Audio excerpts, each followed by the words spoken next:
So does all of the mortgage options out there have you dazed and confused? Don't you worry about a thing, because we got your options that you're looking for.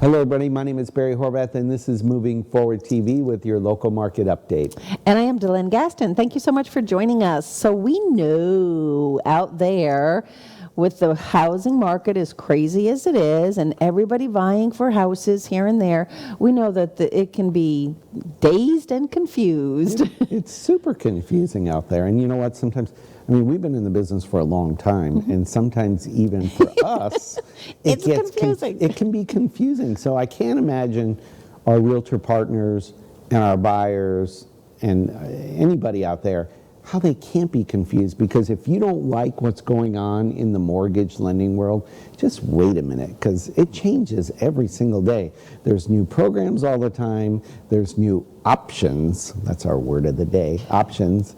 So today we're going to try and help you navigate through, oops, sorry, dropping my glasses. That's all part of the fun reel we put in. Today we're going to help you try to navigate through some of these different options, because you know what? I'm going to tell you the number one thing that people ask when they ask about a mortgage, and it should be the last thing they ever ask, is, what's your rate? What's your rate? Okay. So, and you know, it's so funny because the rate on a mortgage is just part of your payment. What programming you're in actually determines your overall payment. So you know what I like to say, people? Would you like the lowest rate or the lowest payment?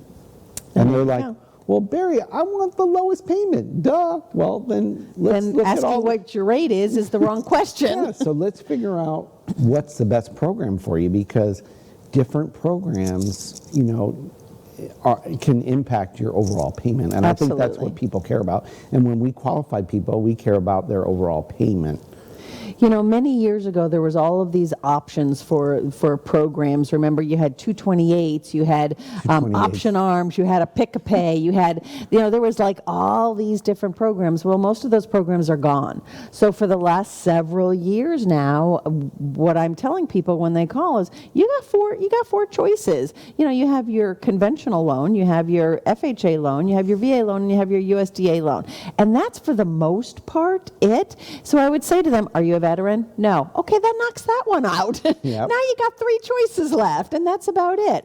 Now, since then, over the last few years, programs have been developing. For the most part, though, I will tell you, there's still those three programs. It's just a spin-off of any one of these three programs, some of these additional things that have been being added. So let's start first with, I always like to... Rob, you can kind of pull up our whole sheet there that we have all of our programs listed on. Sure. I always like starting first with the conventional loan, because on the conventional loan, something that I want to tell people, all people know, people tell me, I don't want FHA, I want conventional. So just so that you know, a conventional loan, because I'll start saying things like Fannie Mae or Freddie Mac or whatever, that is conventional. Fannie Mae and Freddie Mac are conventional loans. Just want to get that out there, because too many people have said to me, you know, over the last several months or whatever, oh, no, we're not going Fannie Mae. When I start to say, well, Fannie Mae guidelines state da, da, da, da, and they'll say, oh, no, we're not going Fannie Mae, we're going conventional. Same thing. Fannie Mae is conventional. In fact, the other, you know, mystery or misknown fact is that when you go to some of your big box banks, they sell to the open market, which is Fannie Mae or Freddie Mac, just like most everybody does. Those are conventional loans.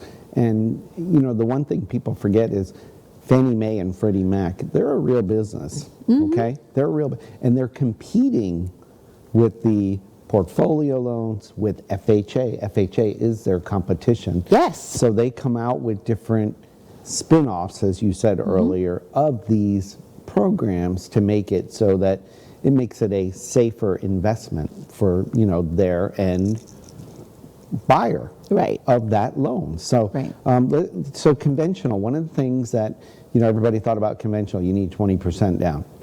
Not true. No, you don't need 20% down for conventional. In fact, there's a 97 program out there. I don't know who fits in that box, do you?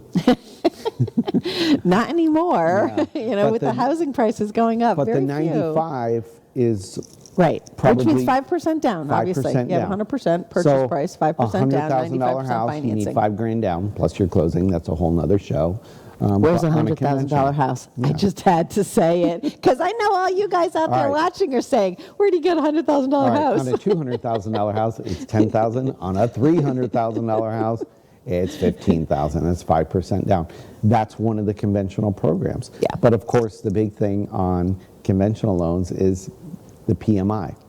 And everybody shudders when they hear PMI. PMI, for those of you who don't know, private mortgage insurance. I know most of you watching are realtor partners. So on PMI, private mortgage insurance, please, please, please don't discount FHA immediately. And I know we're in a seller's market and I understand that, but you're hurting the buyers and you're cutting out a demographic. So conventional loans, they're very strict. They're much stricter on debt ratio, on credit scores, things like that, on their underwriting guidelines. They're much stricter than FHA is, and their PMI, the PMI for those are based on the person's credit score, based on how much did they put down. Did they put 5? It's a sliding scale. Did they put 5% down? Did they put 10% down? Did they put 15% down? Your PMI is going to fluctuate with that, because I've also had the call from people saying, well, what would the PMI be on a $300,000 purchase? And in fact, that's one of the things that we do as a lender that people don't think about. Going back to what's your rate? Well, PMI rates are different from different PMI carriers. Yeah. Just like you shop for your auto insurance on your car, we shop for the best PMI rate. And again, it's based on your credit score, down payment, a lot of different factors, and the loan program. Your debt ratio can actually affect your PMI. Yes, and your debt ratio. So people are like, well, That's no, why I got a say it. 4% rate. Well, your PMI is 1.35. Now your effective rate is 5.35. Well, you know what? Maybe there's a better PMI option out there for you. So that can be shopped as well. People don't even think about that. They're like, oh, I got a 4% rate or whatever. But just like car insurance, and that's an excellent analogy, I love it. Just like car insurance is going to be pretty close to the same. If you've had 15 accidents or something like that, you're going to be in a higher risk category, right? So same thing with PMI, not that they've had claims on a PMI, but if they're credit score is a little bit lower, or they don't have as much down or something like that, for the most part, your PMI companies are going to be pretty close to each other.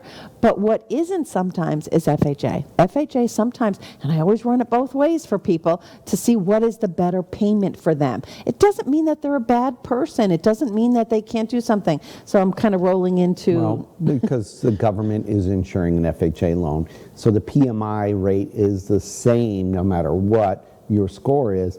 And the rates are lower because the government is insuring it. But the PMI doesn't go away on the FHA right now. So if you don't like that news, wait a minute. So, but one of the things that people don't realize, like you said, is sometimes FHA is a better option. It's a better deal sometimes. And the underwriting guidelines can actually be easier for a buyer because the government is insuring it. So, but conventional, the most common loan out there, sometimes the most practical per se for people, sometimes the best option, but not always. And again, let's look at the overall payment. So what are our loan limits now? You want to talk about So that's the other thing. So conventional loans, the other thing that we want to, so in the world of conventional lending, the loan limits, there are loan limits. Fannie Mae, Freddie Mac, who is conventional, we just learned, make up all of the rules. Remember that old saying, he who has the gold makes the rules?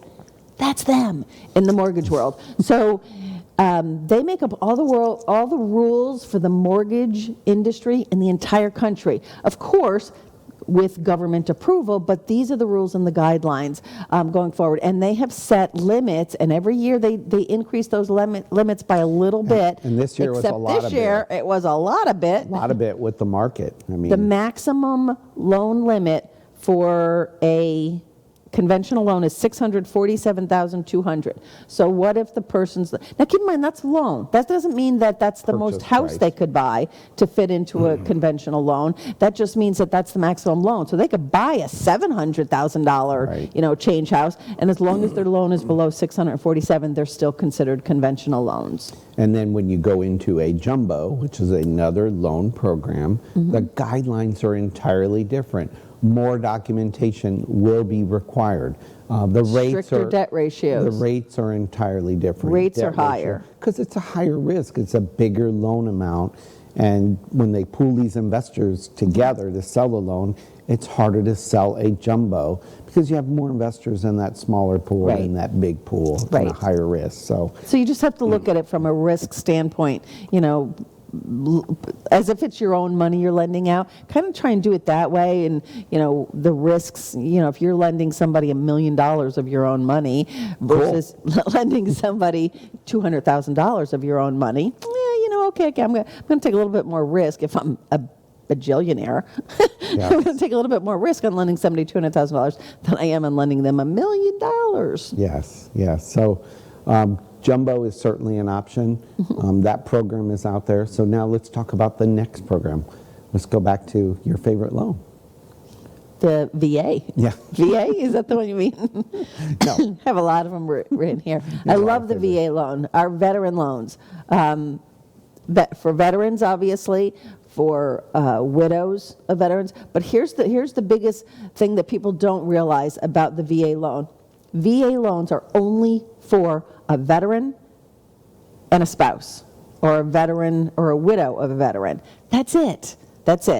Nobody else is allowed on that loan. So if you're a veteran and you say, well, me and my fiance are buying a house, get married, because VA is not going to allow her on the loan unless she is your legal spouse. And you cannot count the non-spousal income, period. Not at all. So if you want to qualify, you better have the income there or be married if you're a veteran. So it's 100% financing, which people like. There's no monthly PMI on a VA loan. It's a one-time upfront fee, which they actually fund into the loan. And the rates are typically better than your conventional, and even sometimes better than your FHA loans, which is another government-insured loan. So great loan program for our veterans. If you're eligible, you should use it. It's different if you've used it one time or two times, how much you can get and so forth. And the loan limits are actually different than conventional as well. So. Right. And then the other program that has 100% financing is the USDA program. You might have heard of that as well. Rural housing. Nobody in Pinellas County. Don't even try. There is nothing, because USDA is rural housing. So think about that. It's got to be out in the boonies somewhere. It is very, very property. And people will say, well, what about, this town, or what about this neighborhood, or something like that. That's not how it works. It is property specific. We have had homes that this house is in USDA territory, and the house next door is not. So it's not a blanket neighborhood. It's not a blanket area. And they keep changing the maps on that all the time. They change the maps on that. You can go on USDA.gov and look at the map and put in a specific address and actually find if a property is eligible. There are income limitations. I know, on and that it takes like seconds to find out if the property, you just type in the property address and it's going to zoom right in and it to tells that you, property. yes, this is eligible Yes for or no? USDA. And again, different guidelines, different underwriting. The biggest thing is income limitations. So, you might like that house and you might make more than the income limitations. And if you make too much money, they won't let you get a USDA loan. So look at that, and those change as well. So, but a great loan program. Great loan program. Unfortunately, we're running out of those areas. Right. For the longest time, it was just for us east of Little Road. I know. Which was even like Longleaf, Fairway Right, right. Springs, Starkey Ranch, all those. Yeah, big they changed the communities. maps. So Sorry, people. yeah, they're Not like, anymore. They're like, wait, all these All cars, right, look at all this traffic? development. Yeah, it's not really that rural anymore. So, but great loan program if you know. Absolutely. How about here's a new one that or should we save the new ones till the last? Whatever you want, DeLynn. This All is your right. show. Home renovations. Home renovations. So right now, ever since shelter in place, right, over COVID over the last couple of years, a lot of people want a place of their own to shelter. Or if you already have a home, you're trying to improve it. We're having, contractors are really busy putting on, in-home offices, converting a bedroom, converting a garage, or just adding onto the house, for an office, because a lot of people are working from home these days. And we learned as a country over the last 2 years, we can work from home and still be successful. So people who are renovating your own home, or here in Florida, with what's going on with the insurance industry, insurance is going way up. No kidding. Roofs. My insurance. I just got my renewal. He's about to squirrel. Oh my gosh! No. It went up $1,000. That's crazy. $1,000. Yes. I'm afraid. I'm afraid. Mine's renewing in a few months. I started out at $900 a year, Wow. which I thought, wow, this is great, and I went to like $2,800, like poof. Oh my gosh. And it's been it's crazy. But my neighborhood is the blue tarp neighborhood. Oh, really? Every roof is being replaced. And that's the biggest problem right now with the roofs is what it is. So in the state of Florida, the insurance people are saying, okay, well, these, there are some insurance companies, they're not even right. If your roof is more than 10 years old, they're not even writing you. Some of them have pulled out of Florida again. Because they don't want that liability when a storm comes through. Right. And even if you have, your roof has no problems, no issues, they're going to drop you, or they're going to say, put a new roof on. But there's nothing wrong with my roof. Right. Put a new roof on. Right. Because it's too old. So what happens is they don't meet the test where if they can't patch a roof.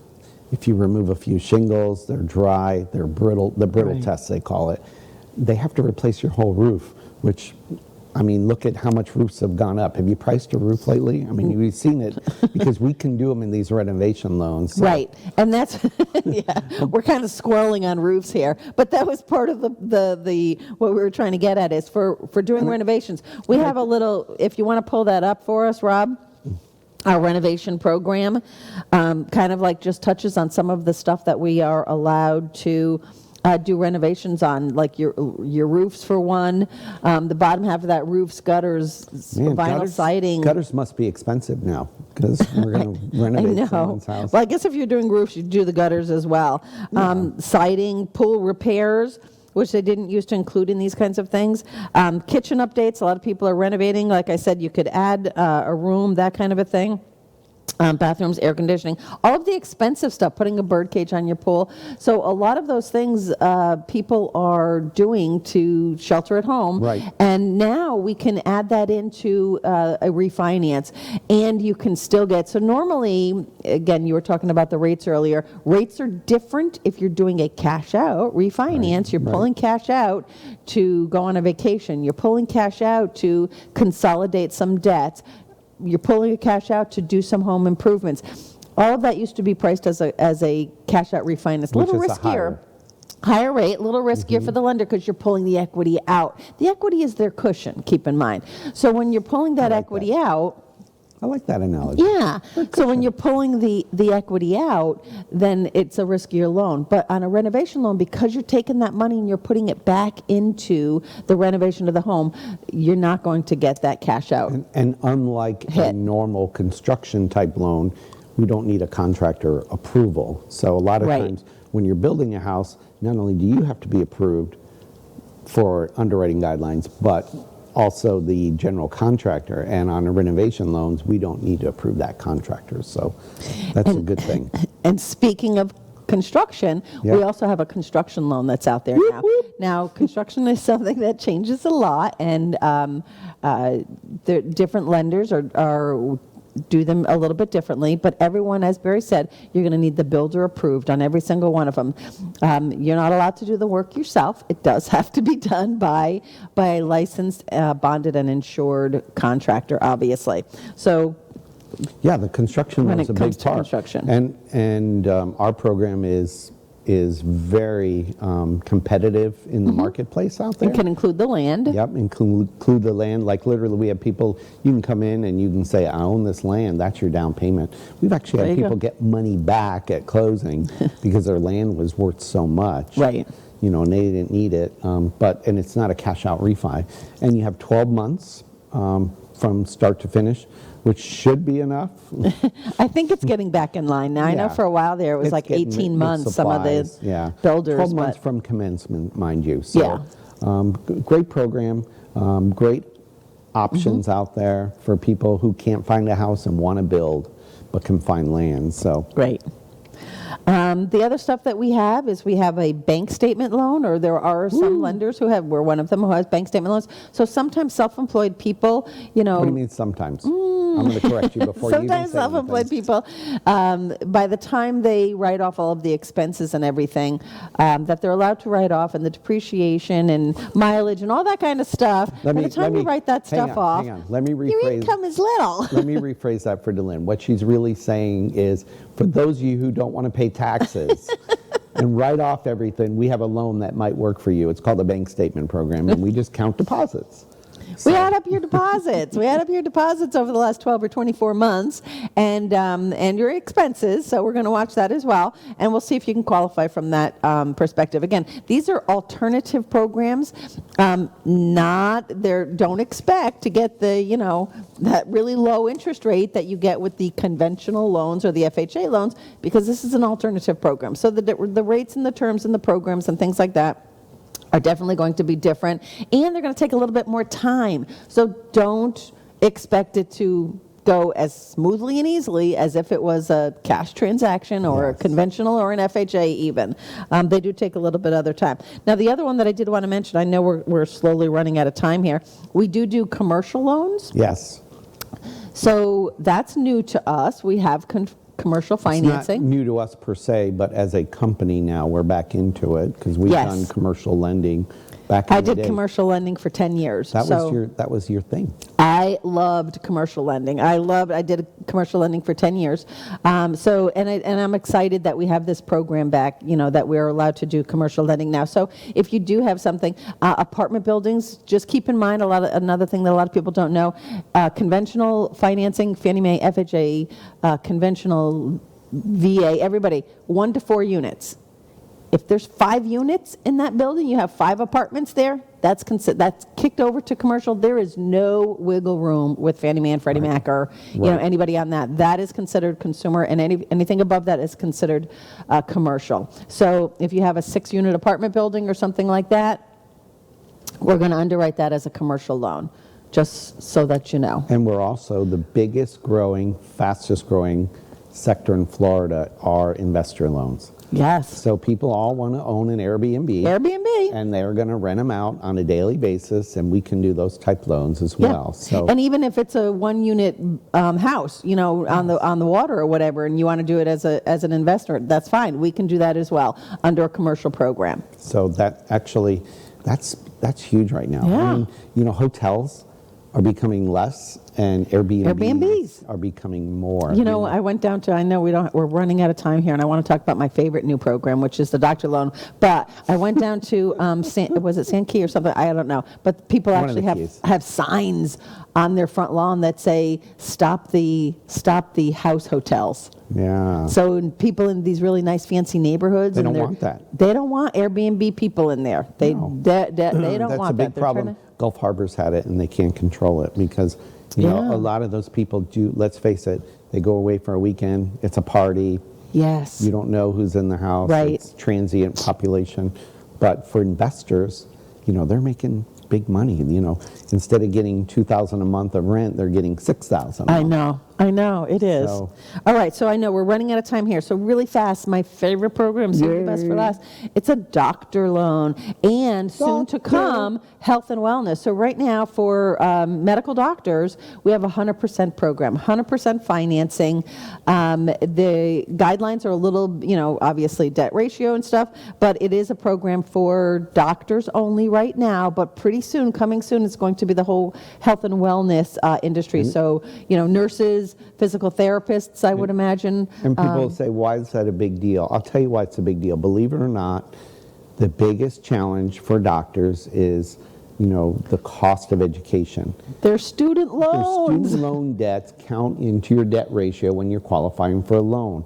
So Even if it's deferred right now. even if it's deferred, even though you can say, I don't have a payment, that counts as part of your debt ratio. So doctors can actually, when they're first getting on board, have a hard time Qualifying because for their a loan, student or loans they're are not getting as $200,000 or $300,000. or they're not getting as big a loan as they really want or need because they have the cash flow coming, and we can actually qualify them even before they start their job too. Yes, that's the other thing with So- this program. So if they're getting transferred in from another state or another area or something, our area has really exciting Moffitt Cancer Center and gonna be Research huge. Center It's is gonna be coming huge. right here to Huge. our neck of the woods, Yes. Newport Richey. So that's exciting. It's a big deal. I know you're excited about that. I All right, am. So lots of programs out there. Reach out to us. So don't just ask your lender what's your rate.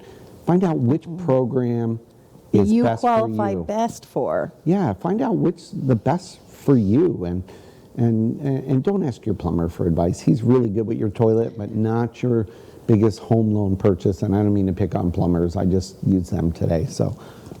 And your parents, Yeah, they God don't know. love them. Yes. But if they haven't bought a house in 30 years, Or even they the don't know last about 5 all of this years. stuff. Yeah, or the It's last 5 changed. They don't know about all this stuff either. Yeah. So All right, real quick, I want to mention our charity, our favorite charity of choice, WPBA, West Pasco Business Association. Right now, Dun, dun. reach out to us, go online. We have rental assistance money if you live in Pasco County. If you've been impacted by COVID, we might be helping you with rent payments and utilities. Go online, WPBA.biz. Go under the HEART program. We'd love to be able to assist you in some of those payments out there because we know a lot of people are still struggling from they COVID. are. A lot of people are still struggling. So Anyway, lots of we information. want to help you get back on your feet. Yes, we do. So you can buy a house. That's right. So those are for our renters out there. Lots of information this week. Lots to I cover. know. And if you have any questions on it, please feel free to reach Yeah. out to us. We're happy to go over this slower. Slower, yeah. I know. We don't know how you found us, but we're glad you did. Don't forget, share this show, like it, forward it to your friends. Tell them to watch us. We're pretty cool. Thank you, everyone. We are today and every day. Moving forward. We'll see you next week. Have a great week, everybody.